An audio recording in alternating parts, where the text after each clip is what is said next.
Welcome to the State Farm Analyst Desk. As Dignitas QNTMPAY ready themselves to take on Immortals, a thought crosses my mind. One of the greatest beauties in team sports is a roster's ability to become more than the perceived sum of its parts. All-star domination is a dope adrenaline dose, but the teams who defy our expectations often drop our jaws the lowest. Perhaps no team did so better this spring than Dignitas QNTMPAY. Coming into the year, pretty much any recorded predictions projected them low. Why so pessimistic? Well, 2020 Dig left a bad taste in some mouths more than others. Top is being pushed in by Impact. He's on to the Nexus turrets right now. Someone needs to show up.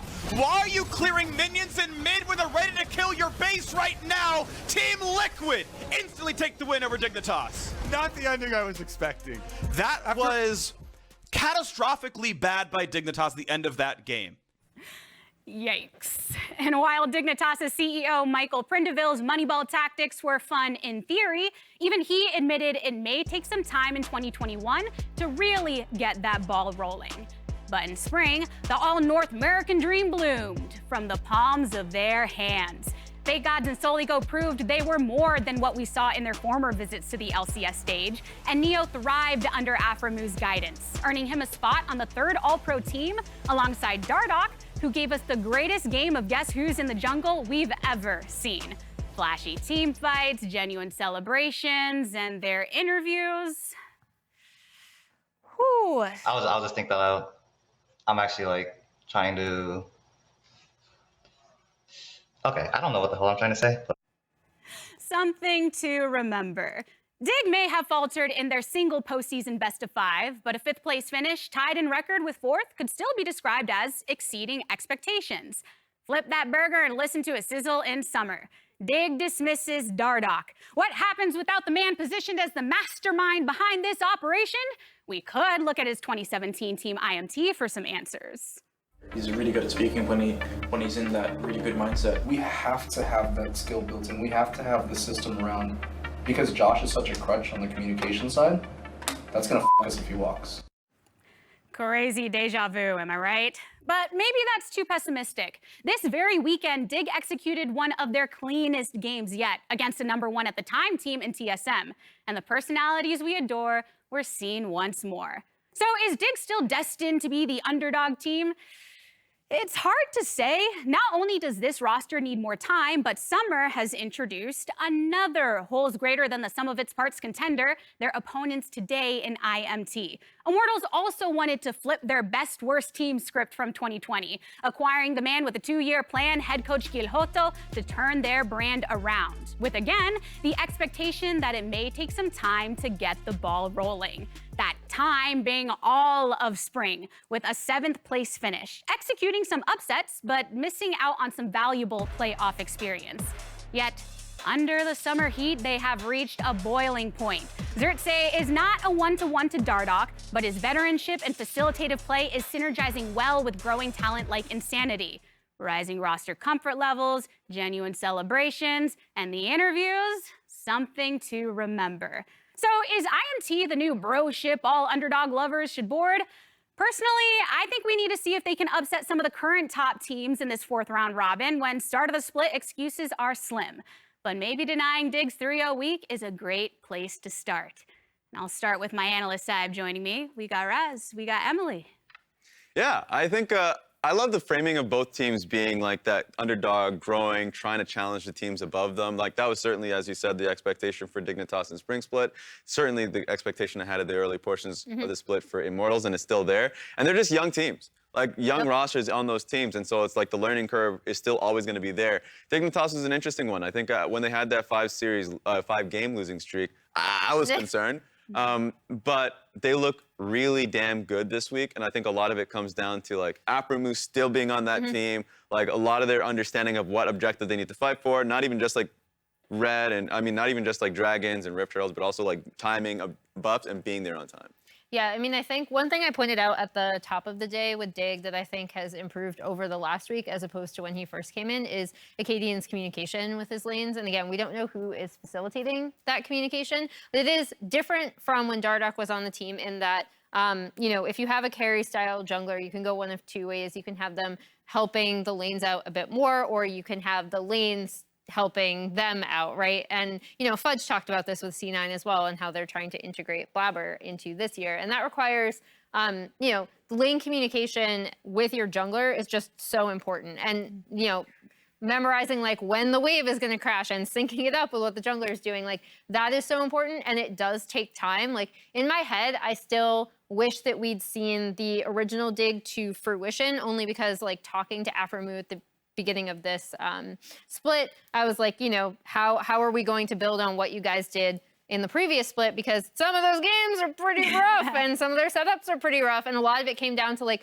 late game team fighting, which they just seemed to click immediately. So I do think it's very visible that with a week with the team, like Acadian's communication with the team has increased a lot. So we'll see how they do today. And that's the thing, right? In the journey, you know, shit happens. Like, you know, It's true. And you always have to look forward. And the positives, at least for these teams' perspective, is that like 8 teams go into playoffs. So really, it's gearing up to, you know, all these problems that happen in week 4, week 5 do not matter. It's what happens in week 7, 8, going into playoffs, being playoff ready, that is going to be like the decider of like both these teams and like what their goals are. Yeah, so is it fair to say for a team like Immortals starting the split off strong that maybe we're looking at to them to prove themselves here in the mid part of the split? Yeah, I mean, I think the big thing with Immortals, I was really praising them for their consistency and their improved, you know, vision control and, you know, visible communication. I do think they've kind of struggled a little bit more to draft on this patch.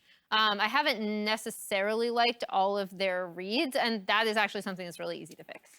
Yeah, go for it. I was going to just ask before we get into game, who takes it though? Is it Dig or Immortals? Ooh, I'm giving this one to Dig. I like their look. I think Dig is like when they've had games in their control through mid jungle. I think Afromu instantly like understands that, works with Acadian well. They have slower games, and that's how they succeeded over TSM. So I actually think, even though it's a different look than Dig in the past, I think it's a good thing.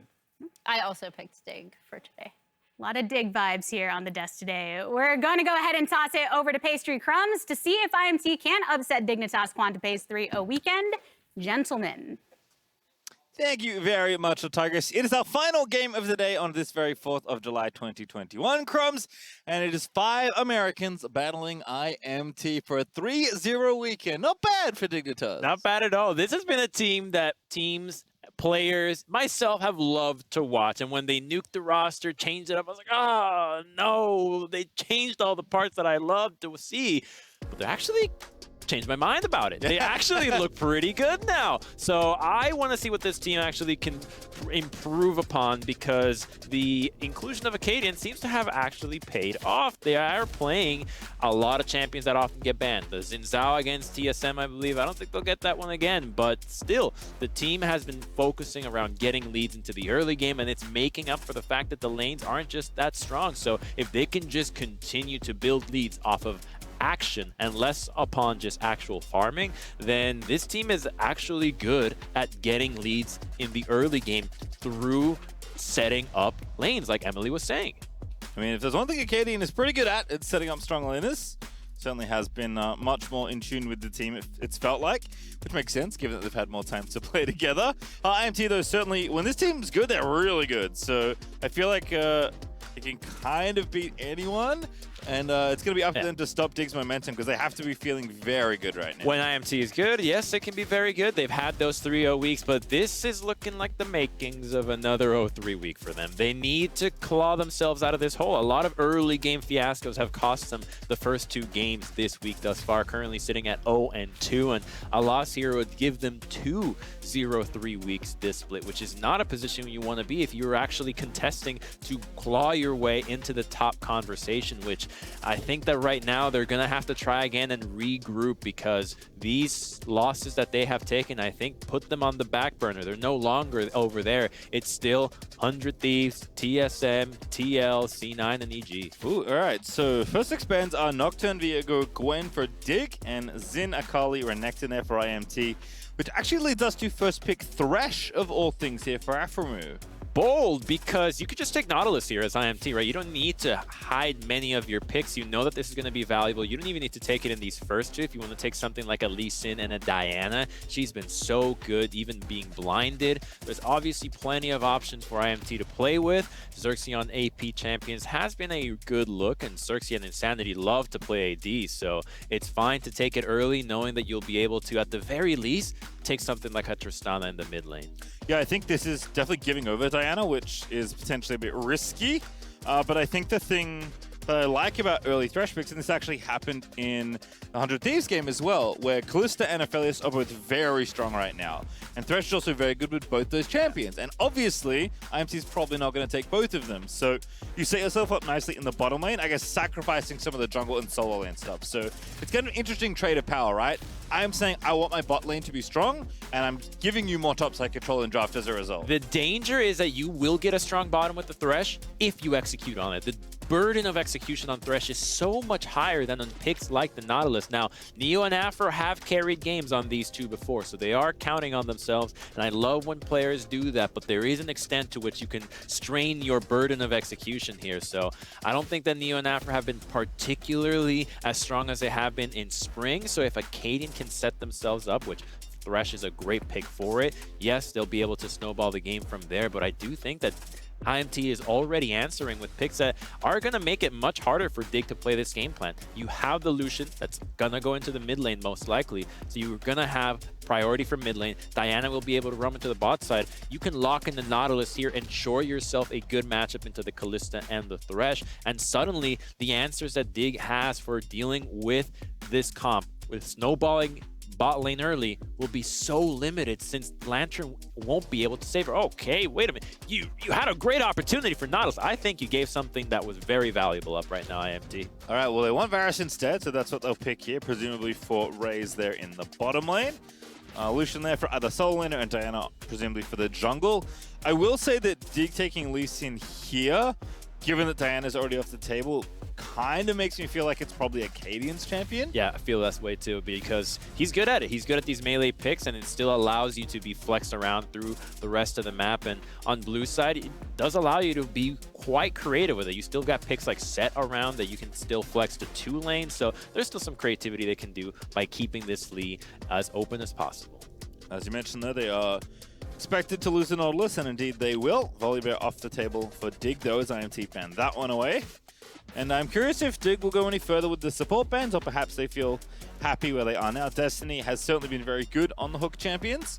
I guess the other one he could play is Blitzcrank, but probably not going to see that one. It'd be bold, very bold, because it's going to be only good against Thresh, and it's not going to be synergistic with Raze's Varus. So I don't think that the Blitz makes sense, although I would love to see that champion make his way onto the LCS. I believe LEC has already played some games of Blitzcrank, so always a joy to see that champion. But now the question for IMT is going to be, what do you actually round out your composition with? Since you've got these 2 ADs in the mid lane, and you have dive from the Diana. I think you've got picks like Galio, Rel, Alistar that can obviously still contribute, but the laning phase in the bottom lane is gonna be rough. What is Camille like unlocking here for Dig? I guess we'll find out. I'm trying to think of like typically what champions you don't want to play Camille into, but that's an interesting setup here for top lane. We'll find out in a moment. Alistar actually the pick there for Destiny, so good playmaker. Not great in lane. It's going to be a struggle in the 2v2. Struggle bus there for the Alistar. Not the champion you really want, but if you have Insanity in the mid lane with the Lucian, if he can roam to the bot side, you can relieve so much pressure from the Thresh and Kalista. So I think that's the game plan by locking in the Lucian early on. And now it's going to be up to Yasui. What does he play into Lucian to match this pressure? It's going to be the Sylas. I'm pretty sure this is going to be his pick. Loves to play it in Academy. Fake God hasn't prioritized this pick, and in fact, it's usually preferred to be more on the AD bruiser kind of picks. I think something like a Nara is something that I often see him play and succeed with. Obviously done very well with the Renekton, but the Nara still allows him to not only have some strong laning, but some good team fighting later. It will be the Set instead, and so the identity for Dig all lines up. Melee, bruisers, diving, plenty of skirmishing, and a lot of mobility. Yeah, I like it. Dig kind of just really set up. It is, as predicted, Lee Sin jungle there for Acadian. A little low-ish on magic damage. Sylas does scale pretty well, but often, you know, builds a little bit more tanky because he's more of an AP bruiser, right? He has to be in melee range and get in there to get stuff done. Last pick going to be Jace here, though. Camille ban means Revenge will take a different tact in the 1v1, but does want to maintain his aggression. Okay, Revenge throwing the gauntlet and picking the Jace in the top lane. Now, when I'm thinking Dig, just mentioned it, right? The first 2 games they won this week, plenty of ganks from Acadian. The lanes weren't that well. There are 2 very squishy champions in the solo lanes of IMT that aren't good at defending themselves from ganks. So if Yasui and FakeGod are playing well with Acadian, Dig can snowball so well with the lane setups that they have. Before 6, at level 6, it doesn't matter. Lee Sin Set, Lee Sin Silas is such a good gank combination. They have a clear game plan, and if that doesn't work, you still have the bottom lane, which is an aggressive lane that often relies on snowballing by its own. Yeah, I think the thing I really love about this is, and we've seen this a lot with ganking junglers, right? Like, if you're going to play a ganking jungler, give gank setup to your jungler, right? Like, give him a way to get in there and actually find any sort of angle, any sort of fight. And I think they're set up in every lane for Dig, which feels really good. So definitely like their game plan here. Immortals will have to see if they can get the 80 solo lanes going, because both Lucian and Jace basically have to play aggressive to be successful in their lanes. And that's going to put them overextended and vulnerable to the ganks. And you actually mentioned some great advice for anybody in solo queue that keeps complaining why the jungler isn't ganking for your lane. Because you don't have gank setup.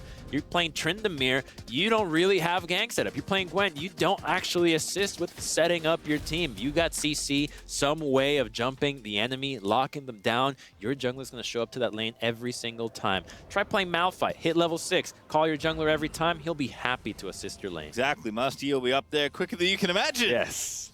To the top lane there. It's always Musty for some reason. All right, Dignitas fanning out. Oh, we have a pause. Aphrodite already. He was wondering if it's a bug. It's not. Right. It's Kalista Blackspear. Well, we don't have anything to speculate as How to do you what happened feel about getting stabbed by Kalista Spear in the fountain?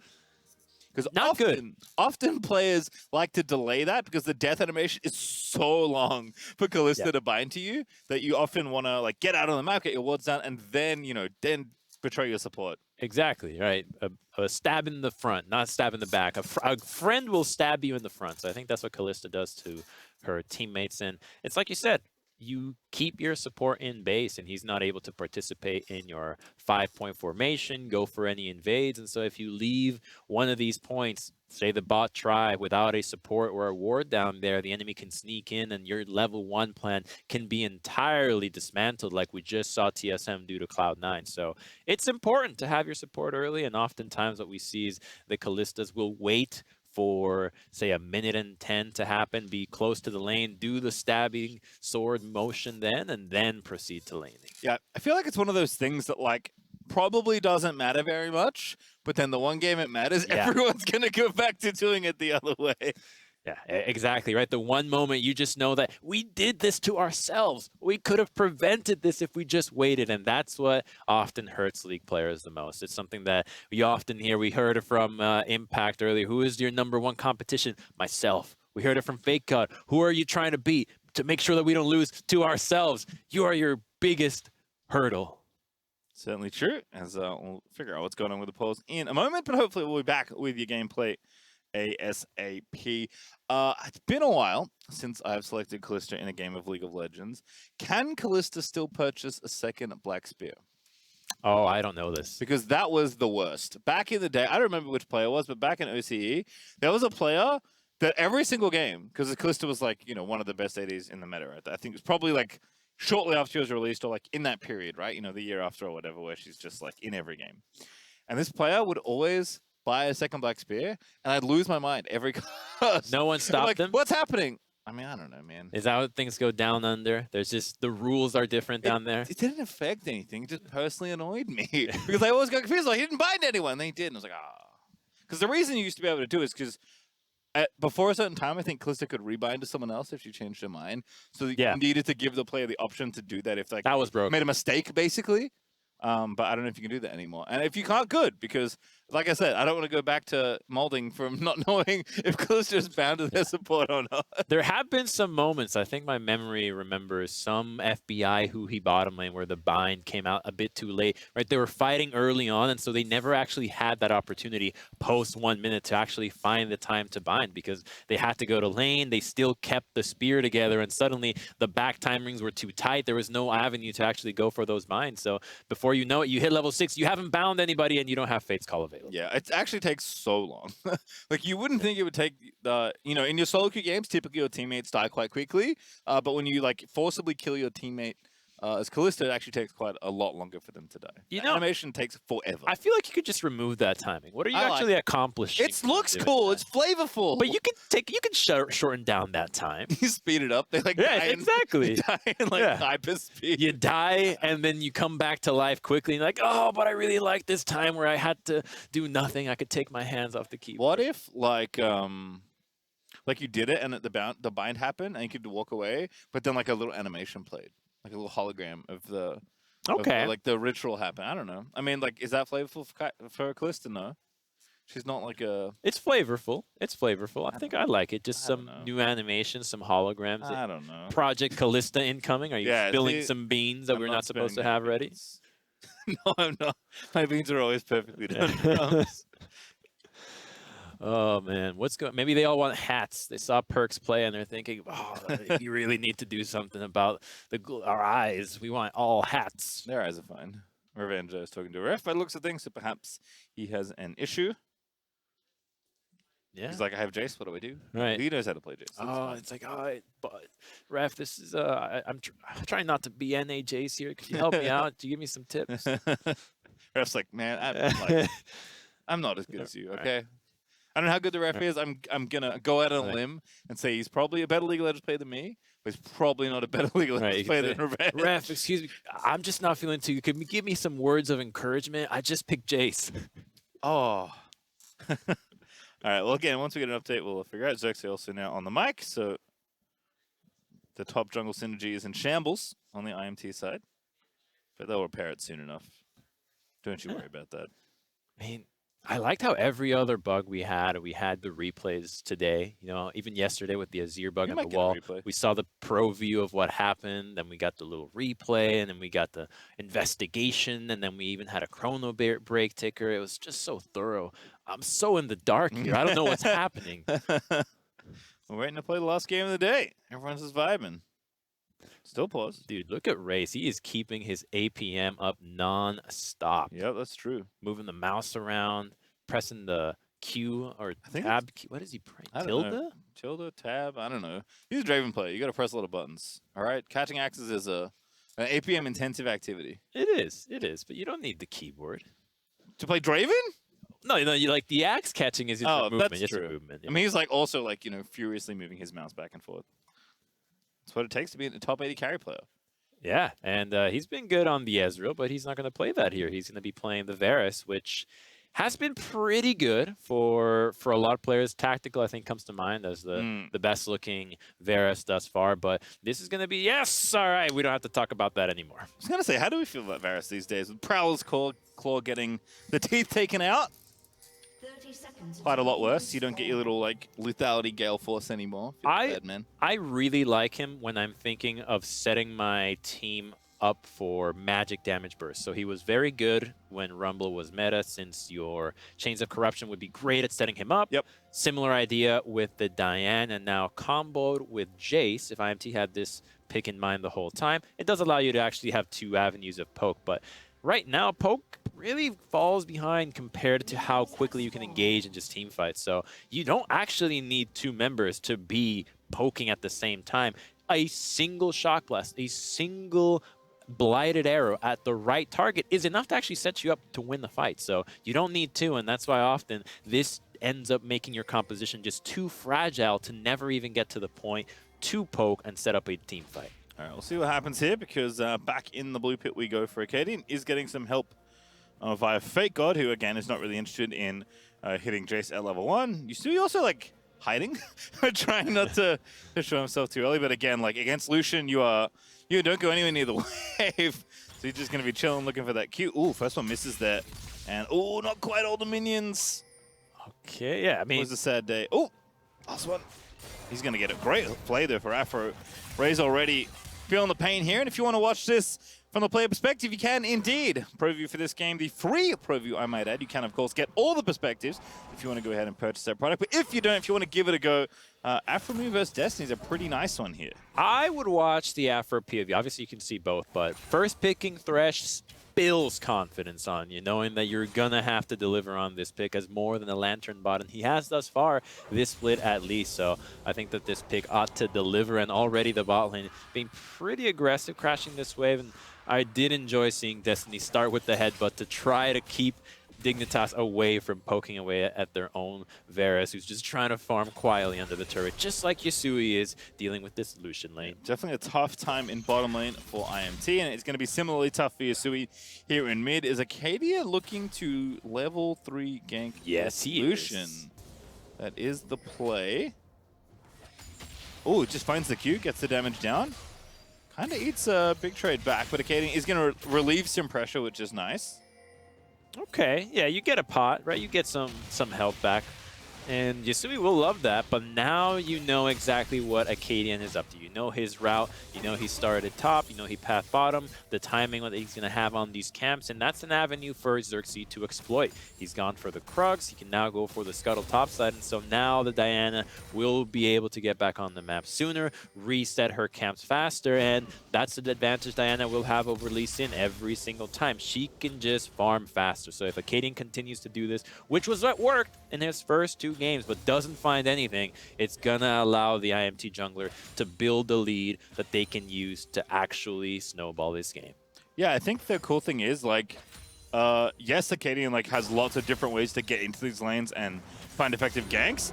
We know that Revenge and Insanity are just going to be perma-pushing their lanes, right? So you have to actually time things right as a jungler, right? Whereas the enemy jungler, what lanes are pushed, what can I realistically gank? Because you do have a wealth of options, but you obviously cannot be in top lane and mid lane at the same time. Unless you're Karthus jungle, which is why people love playing Karthus jungle, because you can be in every single lane at the same time post level 6. And now the wave is shoving back against IMT, but they're doing a fine job hanging back. There's really... Wait a minute! You gotta be careful. Afro's getting into with a double flame, but here's the counter kill from Xerxes. Perhaps not just yet. No, there it is. First blood over to Diana, thanks to the Ignite out of Destiny. As Acadian still wants more. Missing that Q, though, means the play will be called off, and Neo is just in so much trouble. Will now be forced to flash, headbutt back. IMT gonna get 2 off the play. Maybe 3 there as races onto Neo. Last hit there, and that's a triple in the bottom side for IMT. Oh, that was just such a good counter gank for IMT, but Dignitas set themselves up for disaster.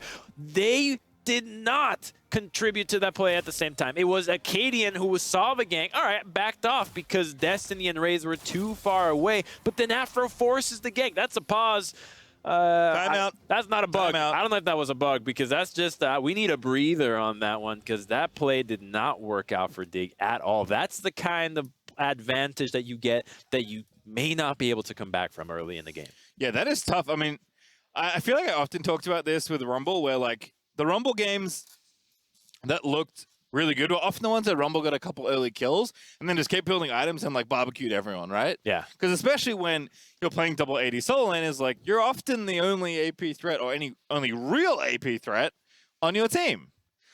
And Diana just got 2 kills. This is something Xerxes is very familiar with on Rumble. And denied the wave from the Kalista, and got the flashes, and now you can come back to this lane and dive it, because the Varus setup is going to be there. So not only did they get all these advantages, but it's going to be chained into more ways to kill the bottom lane from Dignitas all game long. And if they can pressure the Dig bot lane, you already saw how the solo lanes are going. They're getting relentlessly pushed in. If you now have 3 losing lanes, how on earth do you come back? Yeah, right. That's the real tough one for me, is that yes, Acadian had set up in other lanes, but obviously the best lane to go to is bottom lane, because that's the lane that's winning for them.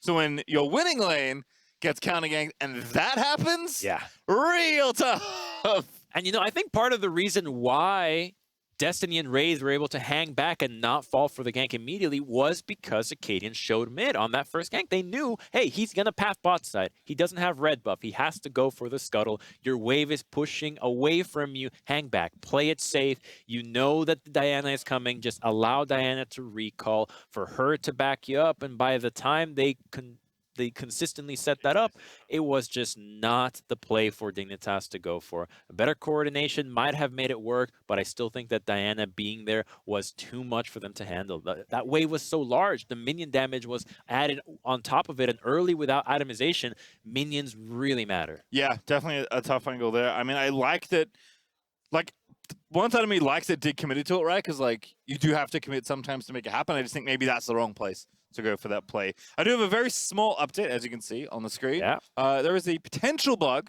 that is currently being investigated. I unfortunately don't know what it is. But when I know, I will tell you.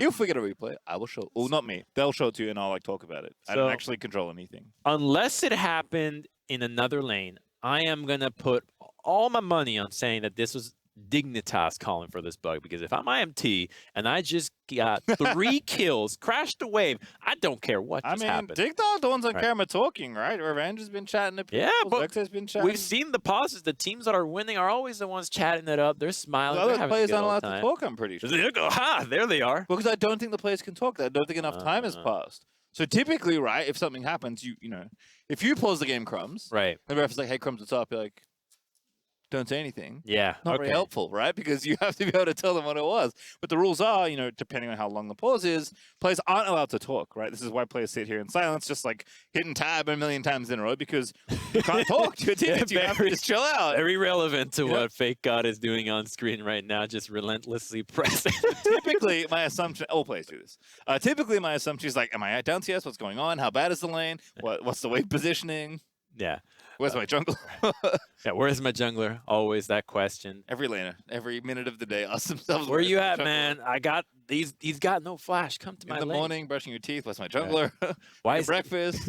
I'm driving to work. Where's my jungler? You know what I've really enjoyed? Someone to gank this Prius in front of me. It's really frustrating. I've enjoyed the rise of junglers in solo queue actually posting PowerPoint presentations, telling their teammates how to play with them.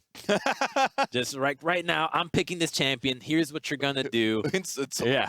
Huh? Is this in solo queue? Yeah, it's solo queue. You get people that show up like, hey, this is my Ivern playstyle. This is what you're going to do. Here's what you're going to pick. If you don't do this correctly, I'm going to run it down because I warned you. I told you how to play around my champion and you didn't listen. This is like the next level of like, oh, like, hey, like, here's a Discord if you guys want to actually communicate in the game, right? Because game's a lot easier when you can talk to your teammates. That's like the next level. It's like, hey, I prepared a whole presentation for you. Crumbs, I will say, over my many years in different places of work, not everyone always pays attention during the presentation. No. I don't know how to break this. I don't know how to break this to you, but sometimes the PowerPoints are given and perhaps not looked at as thoroughly as they could have been. Not me. I always thoroughly look at the PowerPoints. And I put all that effort in all those fonts and backgrounds. You, stunning Ivan player. Yeah. With a meticulously crafted and you know, very concise presentation. You know, unlucky. I mean, look, some people don't want to watch a presentation, or if they do, they're just like not listening. Yeah. They just want to see that you've done the work and just, all right, cool. Exactly. Oh, I didn't read it. Too long, didn't watch. Exactly. Too long, didn't PowerPoint. I mean, you know, I guess the you know, Google Slides. You know, you got a little access to Is that better? presentations. I don't know. I mean, it's just like, isn't that just like PowerPoint on the internet? All right, we're back in the game. Thank God he's hit tab enough times to realize he is one wave down, which isn't too bad, actually, so he'll be okay for now. But like we said, the real problem is the man in the jungle, Xerxes200, and IMT with their pushing lanes, with their double kill. They're up 2,000 gold, so watch this bottom side action again. Yeah, so Acadian's already backing away. Oh, just such a big miscommunication because Afro flashes in and then he has to use Lantern to shield himself. I don't know what the bug could have ended up being in here, but it doesn't matter. I don't know if it's in here. Yeah. Might be somewhere else. Right, because we were talking to Revenge before and then Acadian just has no way out. And here I think the thing was Neo, you gotta leave. You could have left, my dude. One more auto attack. Bam. Oh. I don't know why he needed a flash on that one, but it still does it for the style points. And nice fadeaway there from Raze. And as a result, IMT take the early game advantages they have, and they snowball them, they balloon them into a very big lead for themselves, and in particular for their jungler. So you know, if the game holds, things will go from bad to worse in this early game. As oh, I have a reminder. It is an OC invasion tonight on Bud Light League Lounge. Destiny and Raze will be joining the Tigers and Dash on the Bud Light League Lounge to test their knowledge of Aussie slang and force one of our hosts to eat Vegemite live on broadcast. So you definitely don't want to miss that, because I know for a fact that Dash will crumble like a Tim Tam dipped in coffee once he tastes it. I know for a fact that any testing of Aussie slang will not be a thorough job to Aussie slang, because this is still a PG-13 broadcast pastry. There's lots of different slang words, Crumbs. Can't get them all in there. They all sound like swear words when Australian slang. That is true. A lot of them do sound offensive when many of them are innocent. You know, I think maybe it works the opposite sometimes too. The innocent ones are definitely very offensive. Anywho, make sure to catch that. It'll be fun. In Canada, moose was used as an insult, and that just does not sound offensive at all. It really doesn't. As topside Faker trying to get some stuff going on. W's into poor Revenge. But, you know, Revenge is fine. Still up. Still feeling good. And Xerxes is looking for the invade. This is his happy place in the enemy jungle, because Insanity is about to solo pressure Yusui down. He's going to now look to take some plates, excuse me. And when your lanes are pushing and you have all this room, it's the best time for a jungler. You can do anything you want. Yeah, and I want to see them dive this bot lane. Just don't stop pressuring this lane. Make him back up. Make him lose the wave, because guess what? Akaden's in the top side. He's trying to cover for Fake God, but now because there's no vision on the side of Dig, they just got to buck up. We know it's only Raze, but they don't know where Afro and Diana are at until that dragon gets hit. But here they go, trying to counter. Raze has no flash. Oh, I think he's dead. They're leaving him up. Yep, goodbye, Raze.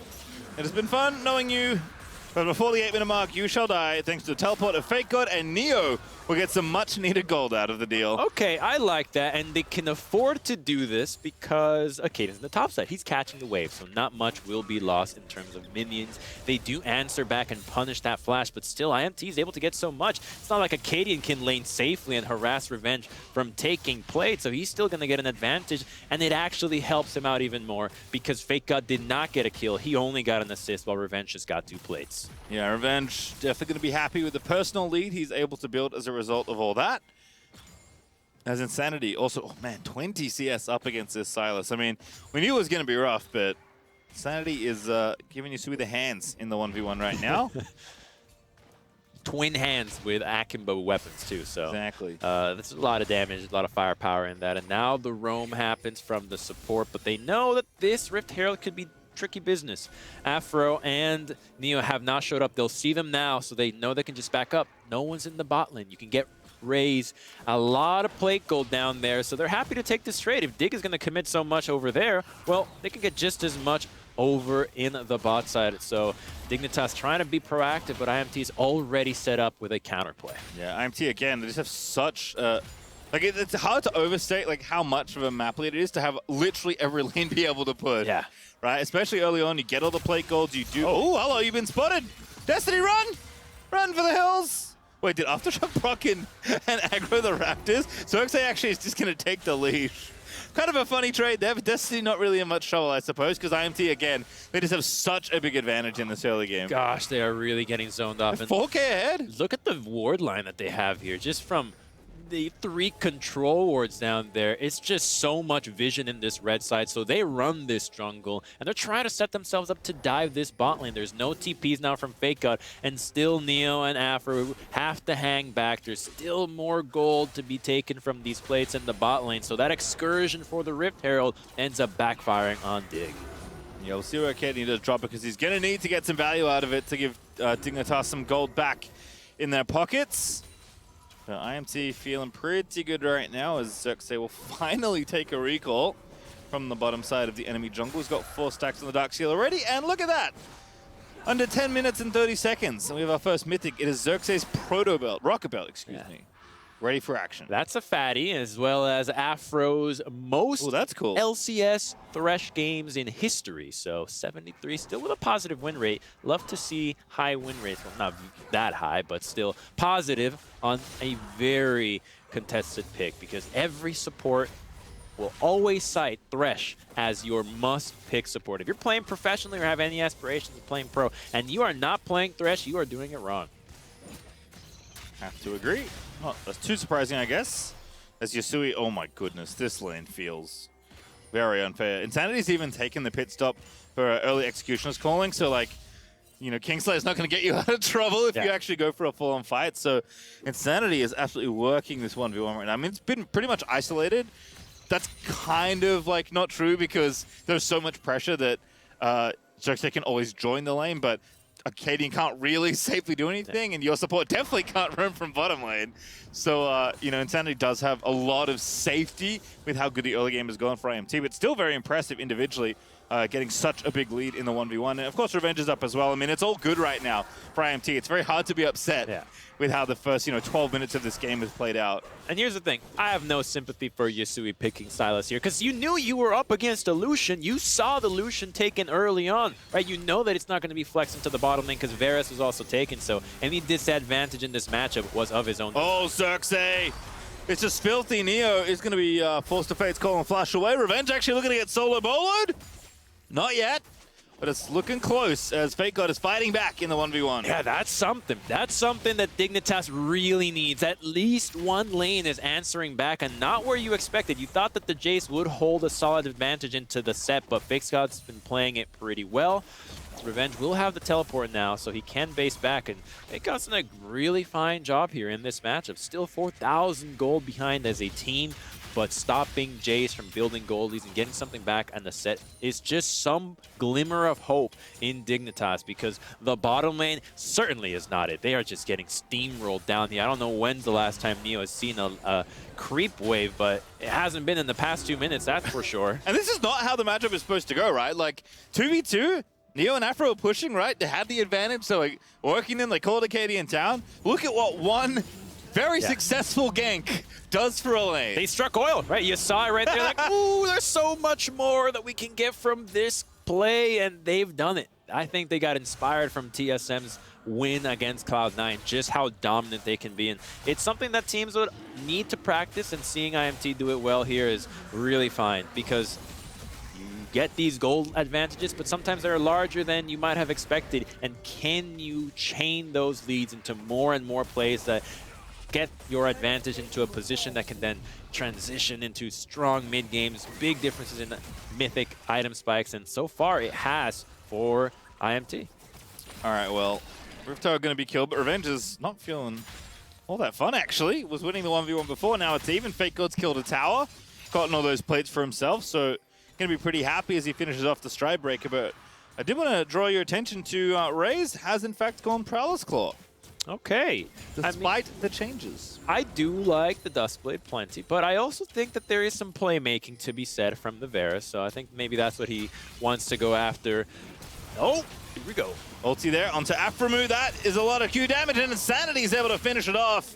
Afro just stood no chance there, and now IMT going to finish off the tower. Yasui steals an ulti. Very nicely done. Finds one. The root is good enough as Yasui's going to take him down. Okay, avenging Afro's death. That was really worthwhile for Dignitas, because trading the support flash for getting the AD carry, pretty good. Raze also burned his flash, so it's that playmaking. Didn't use the Prowler's Claw on that one, just the flash, but IMT's not done with this. Looking for... Oh, Xerxes. Oh, it just looks too easy. Oh, gosh, I had no damage. Okay, this pick might have the most impressive debut in the LCS we've had thus far. We just started to see it last week, and it has been relentless in deleting carries. Xerxes level 11.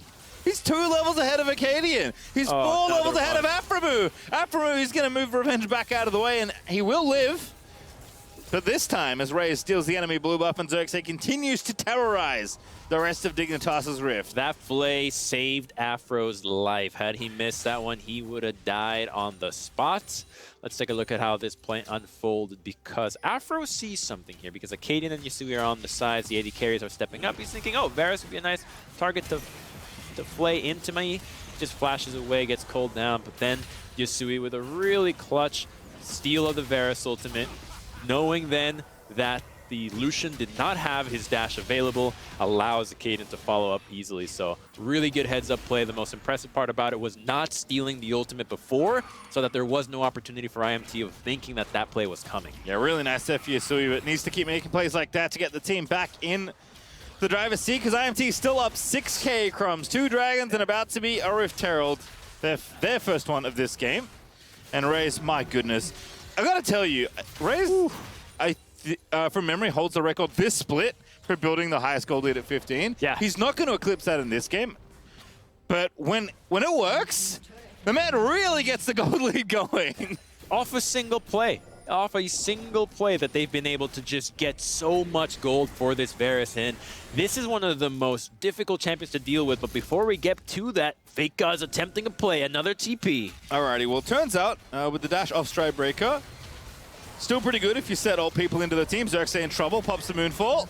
Faker there, now gonna dunk him back into the rest of the waiting arms of Dig, and that Zonies ain't gonna save you as a double kill happens in top lane. They both go down. The shutdown for Neo, though, is nice as Dignitas is still fighting back, and Faker flash stride breaks in. Revenge is so slow.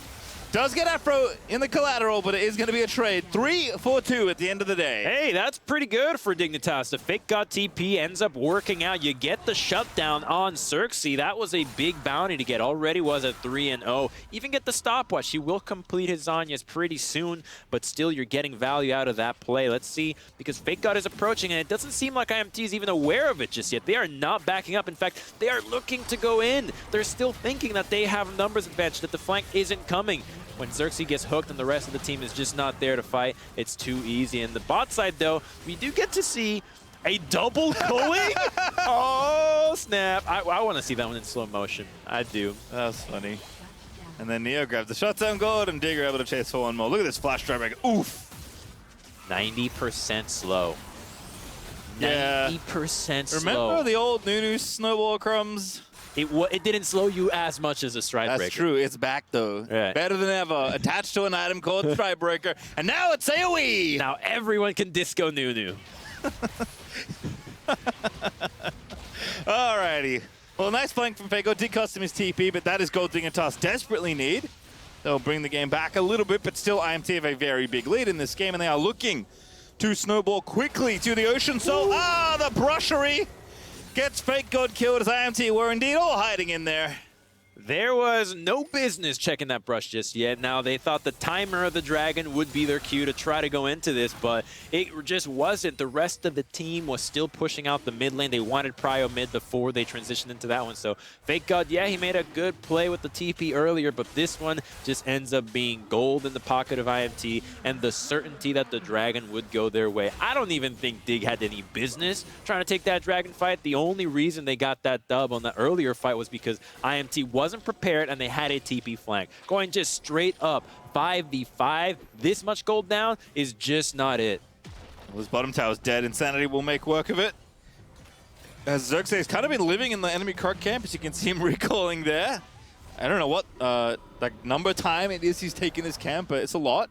He's been cycling the enemy camps. He's got Zonies now finished. He did lose a couple stacks on the Dark Seal, but you know what? That's okay. He's taken it more than his own.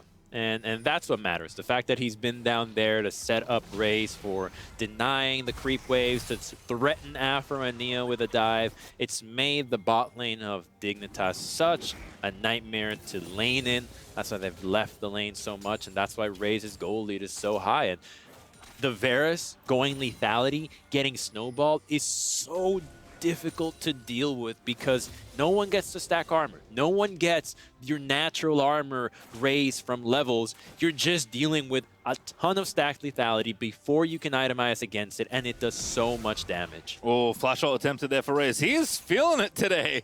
Going for all the aggro plays, doesn't quite land that one.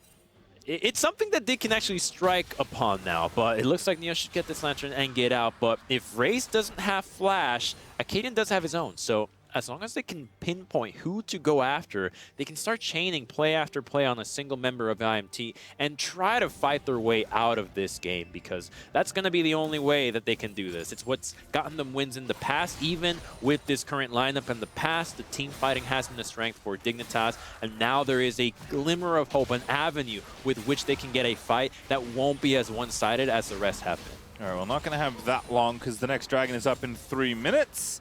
And IMT can definitely think about the Baron as well, as it is over 20 minutes and they have plenty of damage. And of course, all the map control to be able to get that vision cleared out, make sure they have it. But Dig are at least trying to kind of push here in mid lane, although Varus Qs are making it quite challenging.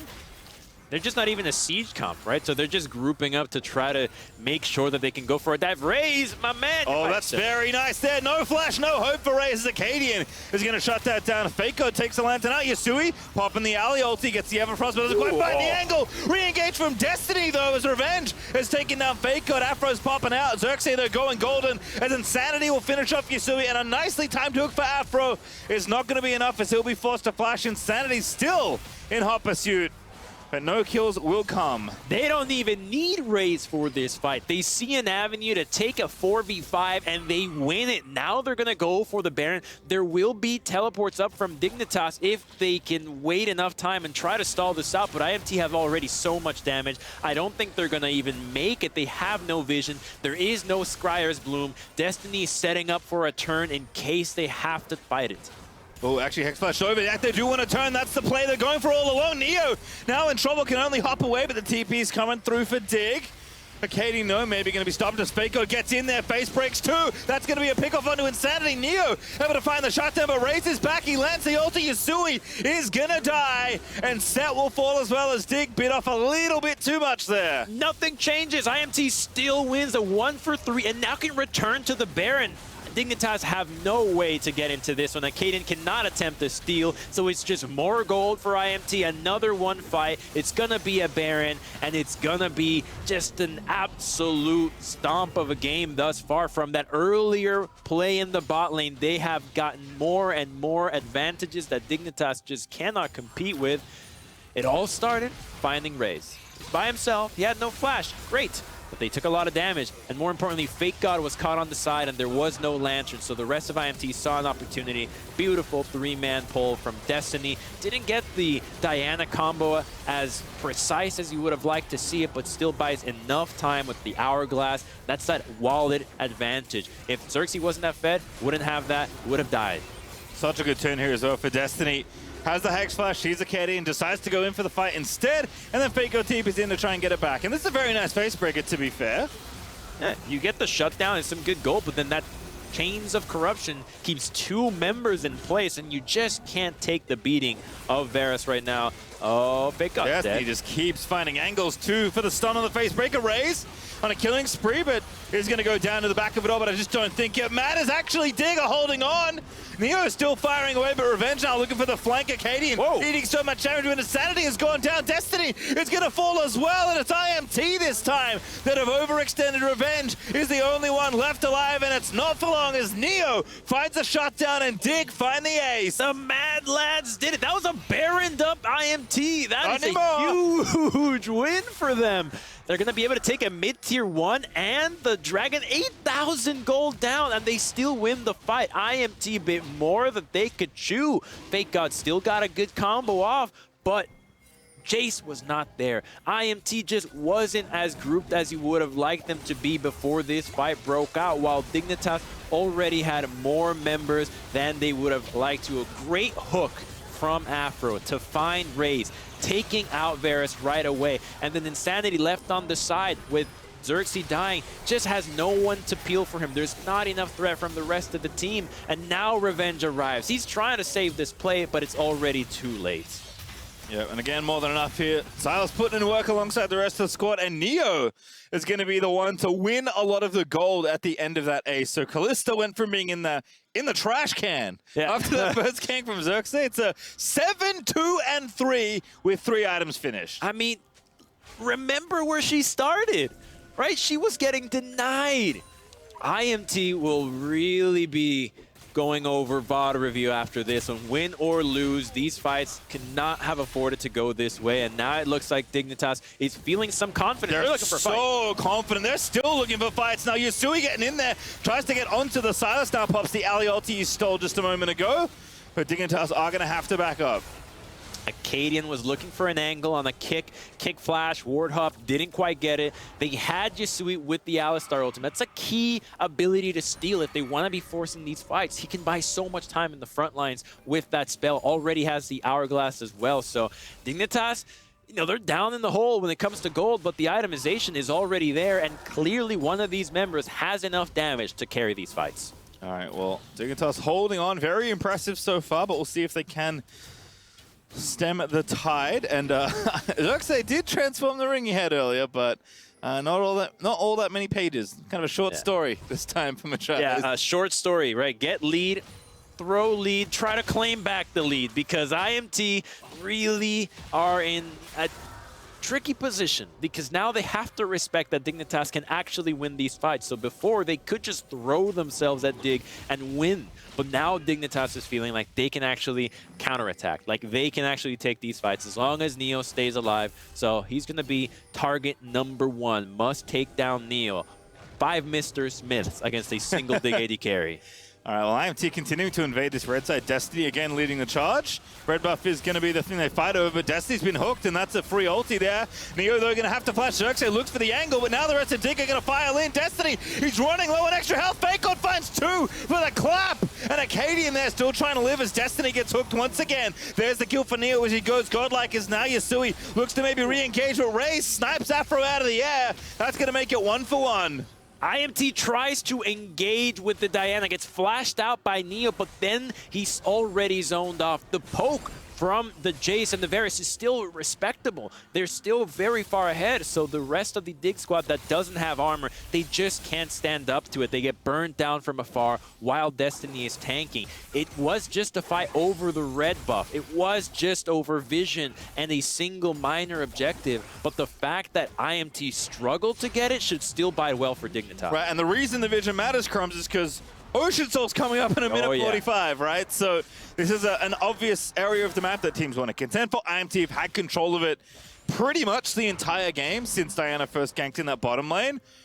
And yet, still things look kind of close. Yeah, that's what's scary, because they're so far down. So a good shock blast hits actually takes down some of Neo's initial shield, and then the engage that he has to flash because Revenge is right there with him. But then a lot of damage gets hit onto Neo with the poke from the Culling, and the Varus even gets hit by the Chains of Corruption. So he's not able to DPS as much as he wants during this fight. Yes, they still take down Destiny, but then another huge arrow from Raze deletes Afro, and without him, who's been so critical at finding hooks in these fights, they have to back off. Yasui has just been so clutch, I think, on this on the SAS. I believe he stole Varus ulti again there in that fight.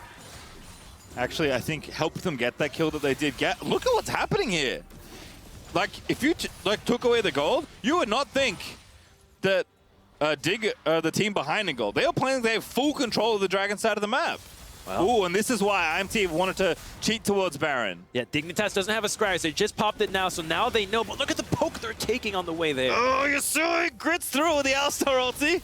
He's not going to have it at the end of it all. His ult's cooling off, but it's not going to be up in time if they fight right now. And Dig are taking maybe a bit too much poke, as they will move themselves back down to the soul that they have to fight for, remember. They want to see if they can make a trade, but Acadian's already so low. IMT can always trade this soul for the Baron. It's not going to give Dignitas the opportunity for a soul point themselves, but with the Baron, with the poke composition they already have, it's going to be difficult to deal with a siege. The bad trade deal, Crumbs, and Dig don't want it. Aframu maybe can find some vision. This is going to have to be a steal. Not going to get it. Fakon instead. It's going to go back in. The hook lands, but it's only under Destiny as Moonfall finds 2 there as Revenge is taking out Fakon, but now they go back in. Afro is desperately trying to make it work, but Neo will be caught up in the crossfire, and it's Immortals that find the Baron, and this time they find the ace. They're going to try to end the game right now. There's double teleports on them. Jace and Lucian are TPing bot lane. The death timers are over 30 seconds. IMT set up a Baron play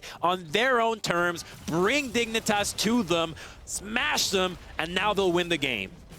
All right, well, IMT, one last waltz to the enemy base to finish off the 4th of July weekend, but it is IMT.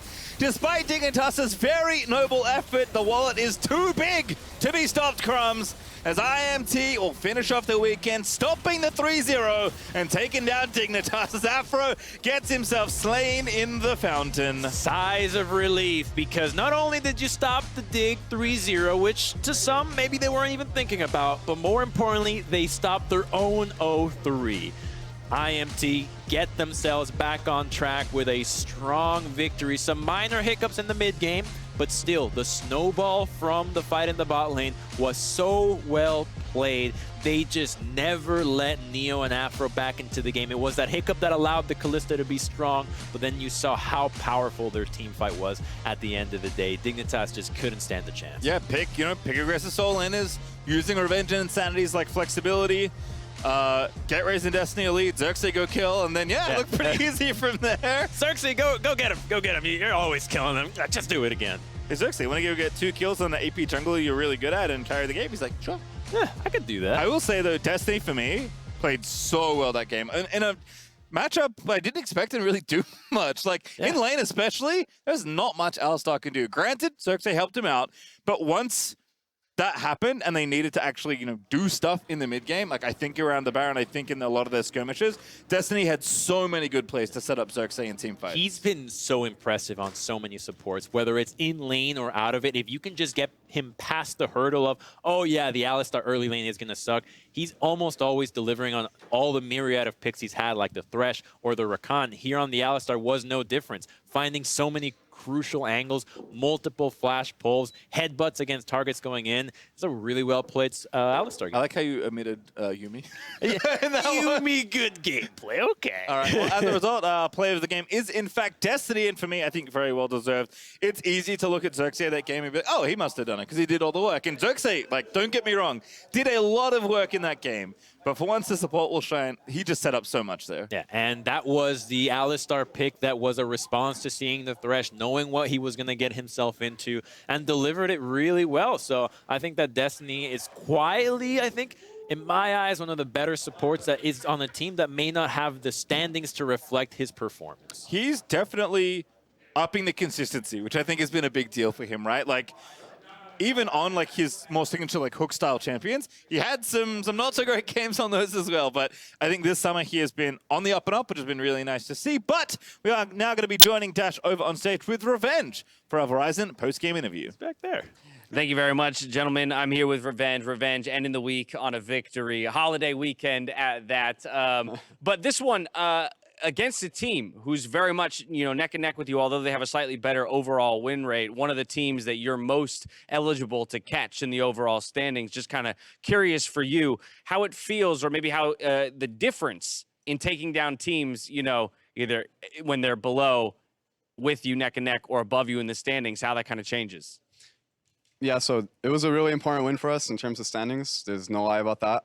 I think as a team, we try not to focus on the standings too much, though. It's always there subconsciously, though. Like, yeah. I mean, I knew that winning this game today is like huge, not only for the standings, but because we also haven't beaten Dig yet in the season. Like, we just keep losing to them, and it's really frustrating. So I'm glad we were actually finally able to just win. Do you, as a player, just kind of keep a mental, tab of like, all right, we've, essentially now we've taken down every team. Which are the ones that are still on that list that we need to take down? And like, how does that change your confidence level the next time you go up a team against a team that you either have or haven't beaten yet? For me, it's like, I guess it's just motivation, because I'm like, okay, we have not beaten this team, and I know we're a better team, and we just have to show it already, because I mean, it's really just, in my head, just being able to compete and beat every team in the LCS is always like super important to me. I think the only team we haven't beaten still other than them is TSM. So I'm really motivated to verse them. All right, well, they took down Cloud9 today. We'll look forward to that next matchup. I'm sorry to beat you over the head with some standings questions, but another curiosity I have is that, again, this is a team that has a better win rate than you in terms of the overall record. But when we isolate to Summer, you have a better win-loss record than Dignitas. You actually are tied in win-loss record with Cloud9 and TL in Summer, teams even further above you in the standings. And so in a sense, again, it's that issue of carrying over spring to Summer and how it can kind of lie to us about the relative strength of teams right now. So much of the conversation around Immortals is that this team is so much better than the record that we see when we look at that logo. How do you evaluate, though, where your strength as a team is comparatively to the rest of the teams in the league? Yeah, I mean, as a team, we were pretty bad in spring. I mean, we just had a lot of things missing because of like the lack of time we had with each other to practice. We didn't even have lock-in together to practice, so we definitely were not good as a team in spring. And we lost a lot of games because of it, but we know in Summer that it was like a fresh start in a way, because we had this much longer off season. And yeah, it does suck that the record shows from spring, but In terms of just like individual performance and skill and how we're playing as a team, we know we're way better in summer now. And like you said, the standings show it for summer. Right. And it's just, I think we're not trying not to think about spring too much anymore. It's kind of in the past, and we're more focused on making top 6 in playoffs for summer and being able to compete with every team in playoffs. Well, top 8 currently, so you're gonna make it in if you keep up this rate. But I like the conversation around moving towards 6, securing that upper bracket run for Immortals. Let's talk play style and identity of the team as you guys push forward. There have been some really interesting comps coming out of your roster. I'm thinking also of games like the Aurelia coming out. We saw you on Jace, in this game as well. I'm curious how you as a team and yourself personally, kind of step up to the challenge of playing what seems like some compositions that require such high execution. If an Aurelia game goes bad, it can go bad fast, right? if a Jace lane gets behind, it can get snowballed over. So I'm kind of curious, just from your perspective as the top laner, how you approach kind of high pressure, really min-maxy games that require such precise execution. I'm a player who really likes to push the limits and just show my mechanics because it's always been a strength of mine. And I think that there's no better way to do it than you just kind of have to throw yourself in that situation and see what you're capable of. Because if you do mess up and you do just int on these champions, like you said, it's really sad and it's really, really bad. But part of just standing out as a player and being someone that people remember and being someone that people want to play with or watch is having that unique style and also just being okay under pressure. So that's something that I always highlight, or why I want to highlight for myself. Well, I love the risk taking. Final question to you, and this is a quick one. Dignitas was talked about as the surprise of spring. Immortals is talked about as the surprise of summer. But from your perspective, is it a surprise that you're performing as well as you guys are? Not really, because I think the level of the league right now is kind of even in my head, I think so. And it was kind of the same in spring. So I just think that overall it's really best of ones at least. You kind of just have to show that you're capable of beating everyone, and then that's good enough, right? So I'm not surprised. I'm not surprised by the top teams either. I just don't think that anyone right now in the league has a huge upper hand on anyone. So. Hell yeah. 8-7 now. I look forward to the rest of the climb through summer. Congratulations on the victory here today. Thank you. All right, from here, we're going to a break. When we come back, it's the player of the week and the Bud Light Breakdown. We'll catch you there.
Welcome back. It is time for us to recognize the MasterCard Player of the Week, and this time around, it is this weekend's King of the Jungle. It's Closer.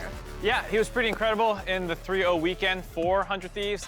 They were the most impressive of the 3-0s. I think they did have some struggles in their first 2 games, but Closer did a great job in showing, getting them off the ground. In the Team Liquid game, there was that basically ace around the Rift Herald that was off of a lot of great plays on the Viego. He's getting a ton of resets, baiting Team Liquid in left and right.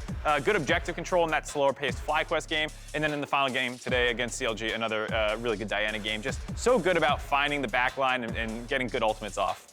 And geez, after an 8-game win streak, it feels like we're pretty much projected to get everybody on the 100 Thieves squad at some point in time. Yeah, I mean, it just feels like they're picking them up, just spreading the love around. We'll have to see. If I think it's Huhi and Someday missing theirs right now. If they keep 3-0ing, they'll probably get their own opportunities for one. I heard Avidage not just giving props to Closer, but also Huhi. I know a lot of them are vying for him to eventually get that honor. But with all of that, we're going to go ahead and wrap up our day over on the other side for the Bud Light Breakdown. Thank you very much, the Tigress. And who would have thunk it was another 100 Thieves member? 3 out of 5 right now on Player of the Week. All right, okay, we'll see. We'll see if they can get all 5. But the story of the 5th game of the day was Immortals, taking down Dignitas. And we had kind of prefaced it as these 2 teams very near each other in the standings. Dignitas, so much the surprise of spring, but Immortals, the surprise here in summer. And I thought this was a really good, smart bit of early pathing from Xerxes to basically, he knew where Acadian was and what he had done because he showed mid. He went back to base. He came to lane with an item advantage because he knew where Acadian was presumably going to be coming in, called it. This is an excellent start for both the bot lane and Xerxes himself. And because IMT drafted all of these incredible pushing lanes, it was incredibly easy for them to move around the map afterwards. Yeah, and I thought they were just on the same page, which is incredible to see. I mean, all of this while you already saw what happened in the bot side of the map, but I thought it was a great performance from Destiny on the Alistar. Just throughout as a team, their best asset has always been playing towards their vision when they have an advantage. In this side of the map, they were playing towards top side pretty consistently. It was a messy game, so I'll give them that. I think that Dignitas has always been known as a team that if they are down, they ain't out. They'll have team fights. They will fight you. Exactly. So, they got their bread and butter in Callista and Thresh, so I was like, okay, there's always a chance. But once again, they played towards Baron. They took the team fight immediately afterwards. I thought it was a great look for Immortals. You called it out. Let's make it official. Destiny will pick up Player of the Game. There it is! The final game of the day. See him off screen right there. We're going to be talking Destiny a little bit later on in the Bud Light League Lounge. But it's great to see this roster fight through what was a tough win. Like you say, it got a little messy, but ultimately overcoming someone above them in the standings. And I think it begins to make the top half of the bracket, top half of the LCS, a more interesting conversation, because I do like isolating the Summer Split records and seeing that actually they have a better Summer Split record than Dignitas, and actually they have an equivalent Summer Split record to both Cloud9 and Team Liquid, teams well above them in the standings. And I think the most interesting thing to me about Immortals, just to follow up on something I said in pregame, is that I didn't initially like their meta read going into the first 2 games of this week. What I mean about that in their drafts is, I know Raz and I talked about this off camera going into it, is that I love this. I love the pushing lanes. Diana is going to be your incredible AP damage, but it's also a composition that doesn't allow for a lot of errors, right? So if they don't get ahead, it's a little bit more difficult to play from behind. And they do keep picking a lot of these high execution compositions, which I actually appreciate. And I know Revenge touched upon this in the thing where he was like, I want to work on my mechanics. What better way, I can play these things. I love that he took the 2 sides to it. Not only from a play perspective, it aligns with that Jizuke thinking, right? You have to be willing to take risks and make plays to be the best. By the same token, he's also like, it's more entertaining, isn't it? Everybody wants to watch, high execution team comps. Sure, it goes badly, it looks bad, but damn, it's exciting when it starts to pop up. Yeah, that's why it's there's a spectrum out here. When I look towards CLG's comps, a lot of my criticism is well, you don't have much room to grow because of the comps that's limiting you. Meanwhile, Immortals... The CLG problem. Exactly, but it's Immortals that are they're playing comps that when you look at the VODs, there's a lot to learn. There's a lot that you can grow off of, and I think that's a great mentality to have, and they don't have to really change anything until you get into the week 8s of the world when you're okay, these are the mistakes. If we want to band-aid them as a quick solution, we can start thinking about that then, not now. That's super cool. They're not punting lane prio. Yeah. I'm just sneaking that in there. That's been my. I'm not been surprised. Revisiting that I'm with not every single surprised. Game. I do love, though, that in like a 1 and 2 week, we can say yes, more of that. Right? Like, I think, again, it's so easy to be like, oh, it didn't work, so don't do it anymore. But to say, yeah, actually keep going because there is so much to learn and we're starting to see it is a very cool thing. Well, we've just crested the halfway point of this split, so let's go ahead and take a look at the standings. It's 100 Thieves who has sole possession of first place, and they've locked playoffs alongside TSM there in second. So 2 already into the postseason. Mild shock. My face. You could see his face right now. I mean, I will say, if you think about our expectations coming into the split, it's a bit surprising, not necessarily to see 100 Thieves and TSM at the top, because I think people still would have put them top 4. Near there, yeah. But yeah, to look at what's happened with Cloud9 and with Team Liquid and with these 2 teams eclipsing them. And doing it now, like the fact that they clinched it at week 5. Yep. So like the fact that it did it so early. Yeah, again, not disregarding the point that everyone expected 100 Thieves, TSM to still be in that top echelon. Yeah. The fact that 100 Thieves is 5 wins ahead in Summer Split record than So wild. Team Liquid is just the speed at which they climbed the ladder and got themselves in the postseason is very, very cool to see. And then again, that conversation around top 6, because we keep mentioning, hey, it's top 8 to get into the playoff picture, but Revenge called out. They want the top 6. They want the upper bracket. They want double elim. Yes. And again, now it's starting to look a little bit more possible where we had maybe, condemned some teams to like, no, it's, bottom 4, top 6 right now. Starting to get a little messier there in the middle. It's a mountain climb, right? It is a mountain climb for the split, for the full split. And when we were looking at the standings, for the people who have photogenic memory, could think about what we were just talking about, like, I know Mark's not here, but every time he's not here, I get the opportunity to talk about the soup. Yeah, he left. No. Good thing he's not earshot anymore. Exactly. He would come off screen tackle. Hey, I heard you talking about it. Anyways, the main point being, like, all these teams in the middle of the pack are fairly close. Yep. So just having that one good week can propel them. They had a few good weeks that got them in the conversation. One more, suddenly, top 6. You can talk about top 4 later down the line. It's a good place to be. That's alphabet soup, and IMT is rising to the top. It's a long season, though. We got plenty of room to run. Next Friday, we'll be kicking off the final week of the second round robin here in summer. Let's take a look at the matchups that we got hitting our screens. It's TSM versus CLG, the old guard rivalry. Cloud9 versus FlyQuest, Golden Guardians versus 100 Thieves. That's interesting to me. The first slate of games is essentially the 3 top teams against the 3 bottom teams. Yeah. So what upsets those would be if any of them come through? Yeah, it's a single game format. Obviously, I think the matchup that everyone should be watching is Immortals. Yeah, Immortals EG. That's going to be so much fun. That's huge. These are the 2 teams that I really look at what they draft, their compositions, how they're playing, and how they're evolving. And they're 2 of the most interesting teams in the league to watch for me. To answer your question on which of the 3, I'll probably choose CLG versus TSM just because they're the team that always comes with something new. So it's a best of 1. They know it more than anybody else. They shocked the league with what Sven called LCS Bronzonia. They could always find the next piece. Who knows? None of them likely, to be clear. We all understand that. It would be upsets, but you think that would be the most likely if one were to happen. But when it comes to prediction day, you know exactly what my votes are going to be, and it's not going to be CLG on that one. Right. But fair enough. Just saying, I'll ask you again on Friday just to make sure you haven't changed your mind, all right? Because you have to change your prediction. I'm going to send my prediction a week in advance. Whoa. If you do, I applaud you, and you can avoid the trash can there we for go. the rest of the split. There we because go. I know there's no way you're going home on the 4th of July and doing your predictions, my friend. That's just not going to happen. You called me out instantly. You're right. You're right. All right, well, the weekend is not over. The show continues with the Bud Light League Lounge with myself, the Tigers, and the OS Invasion, Rays and Destiny over on twitch.tv/Bud Light. But that does it for us here and our LCS game. So on behalf of myself, the casters, the analysts, the live broadcast crew, every single person in this building and at home, thank you for watching. We'll see you next week. Good night.